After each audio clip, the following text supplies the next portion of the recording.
চিংড়ি নামের পোকাটা এতটাই স্বাদ, আর প্রতিটা বাঙালি বলো অবাঙালি বলো সবারই এতটা প্রিয়। খুব কমই আছে হয়তো যে চিংড়ি মাছ ভালোবাসে না।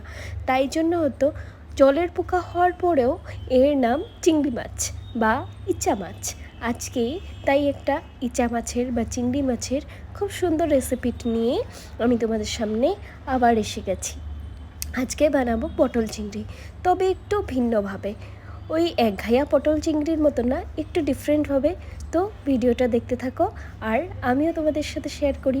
চিংড়ি মাছটাকে আগেই ভেজে একটা আলাদাভাবে মশলা তৈরি করে নিচ্ছি মাছটার জন্য।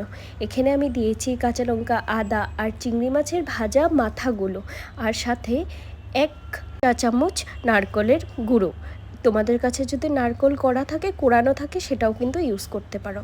মশলা রেডি, চলো তবে রান্নাটা শুরু করি।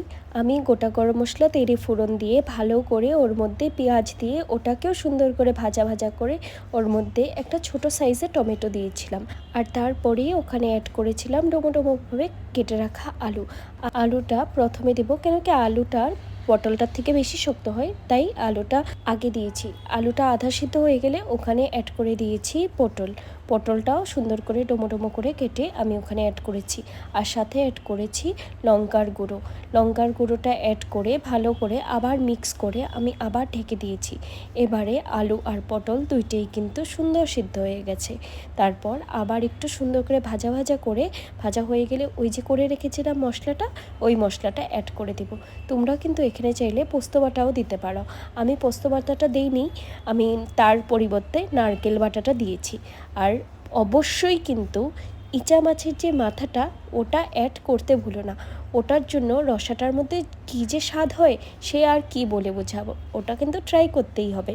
তারপরে ওই মশলাটা দিয়ে ভালো করে কষিয়ে তারপর ওখানে আমি 1 চামচ জিরে গুঁড়া অ্যাড করেছিলাম। জিরে গুঁড়ার কোয়ান্টিটিটা কিন্তু এখানে কম পড়বে, ওই যে মশলাটা ওটাতেই ঝোলটা বেশি স্বাদ হবে, তাই জিরের গুঁড়াটা কম পরিমাণেই আমি অ্যাড করেছি। তারপর সব মশলা ভালোভাবে কষিয়ে আবার দিয়ে দিয়েছি ঝোলের জন্য পরিমাণ মতন জলটা দিয়ে ভালো করে ঝোলটা কষে ফুটে আসলে তারপরে অ্যাড করবে মেইন ইনগ্রেডিয়েন্ট ইচা মাছ। তারপর ওয়েট করবে সুন্দর করে, যখন ঝোলটা আবার ফুটে আসবে ওখানে দিয়ে দিবে একটুখানি গরম মশলা আর ঘি, চাইলে ঘি অ্যাড করতে পারো। আমি ঘি দিইনি এর মধ্যে। আর এই যে আমাদের ইচা মাছ রেডি, আর খেতে কিন্তু দুর্দান্ত হয়। বাড়িতে ট্রাই করতে ভুলো না, আর ভিডিওটা ভালো লাগলে লাইক করে যেও, আর ট্রাই করে আমাকে কিন্তু কমেন্টে জানিও কেমন হয়েছে। পরের একটা ভিডিওতে দেখা হবে, টাটা।